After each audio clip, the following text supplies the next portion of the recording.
koja bi bila osnova srpskog identiteta, ono što nas čini autentičnim, pravim potomcima naših slavnih predaka? Pitanje srpskog identiteta je danas izuzetno aktuelno i oko njega se i danas vode određene debate. Nisam siguran da te debate na način na koji se vode mogu da daju neke ozbiljne odgovore. Ono što je problematično to što se na neki način zanemaruju zapravo osnovni principi našeg identiteta, a bez onoga što je uporište tog identiteta zapravo nema više ni identiteta samog. Kako možemo da razgovaramo o srpskom identitetu ako ne vodimo računa o sopstvenoj veri i o sopstvenoj naciji? Kako možemo da vodimo rasprave o očuvanju srpskog identiteta ako je naša država pod stalnim napadima, pod stalnim pritiscima i u stanju visoke ugroženosti? Mislim da i danas itekako ima ljudi koji su nominalno Srbi, koji ne vode računa o tome i smatraju da je moguće biti Srbin ili srpskog identiteta, ali da pritom ne budu nacionalisti ili ne budu pravoslavni hrišćani. I pokušavaju da u priču o srpskom identitetu uvode i neke elemente koji zapravo tu ne pripadaju, odnosno kojima tu apsolutno nije mesto. A da ne govorimo ono da postoje i oni koji zapravo ne razmišljaju o srpskoj državi i koliko je važno da srpska država postoji ili da srpska država opstane i skloni su pomalo avanturističkom ponašanju, dovodeći u pitanje opstanak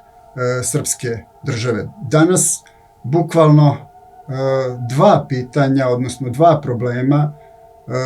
kad govorimo o srpskom identitetu ili za opstanak srpske države su zapravo najvažnija. Pitanje pre svega odbrane Kosova i Metohije, jer odbrana Kosova i Metohije nije samo odbrana teritorije, ali jeste i teritorija za jednu državu je itekako važna, ali odbrana Kosova i Metohije je pre svega i odbrana naše vere i naše nacije, zapravo u njenom najčistijem vidu. Zatim, neodvojivo od odbrane Kosova i Metohije možemo posmatrati borbu za odbranu Republike Srpske, koja je stvorena sredinom 90-ih godina zahvaljujući velikoj žrtvama srpskog naroda sa druge strane Drine, i upravo ta velika junačka borba našeg naroda da sačuvaju svoje postojanje, odnosno svoj identitet, ne sme da bude upropaštena, jer i sa geopolitičke tačke gledišta u 20. veku zapravo Republika Srpska je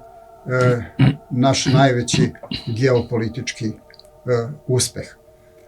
Zato je važno pitanje srpskog identiteta i ono je, ne treba ga zapravo razvodnjavati, što se često čini, jer nije dovoljno da neko da samo izjavu da je Srbin i da na taj način bude primljen u naše srpstvo, u našu naciju. Biti Srbin se, kako je neko davno rekao, postaje pre svega na ispitima vrlina, a ne pukim rođenjem, i to zapravo ne smemo nikad da zaboravimo. Na neki način možda je ovo i dobra prilika da od srpstva zapravo napravimo nešto što je ekskluzivno i da zapravo ne mogu svi, bez obzira na to lično izjašnjavanje, biti Srbi, sve dok na sebe ne preuzmu ili ne budu u stanju da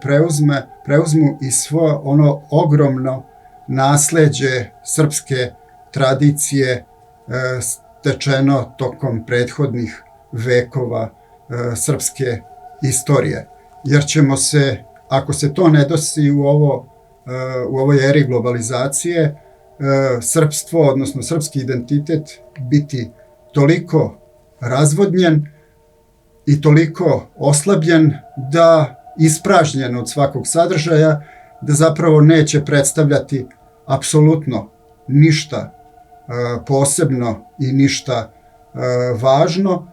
a nikad ne treba zaboraviti da je tokom istorije postojalo mnogo naroda, mnogo nacija, a da su oni silom istorijskih prilika, ne vodeći računa o svom identitetu,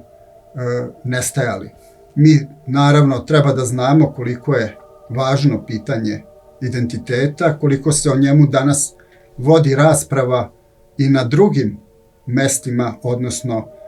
širom sveta, a ja bih preporučio da na srpstvo, odnosno na srpski identitet gledamo ne samo ekskluzivistički, nego pomalo i egoistički, upravo da svima stavimo jasno do znanja koliko je važan, odnosno koliko nam je stalo do tog našeg srpskog identiteta.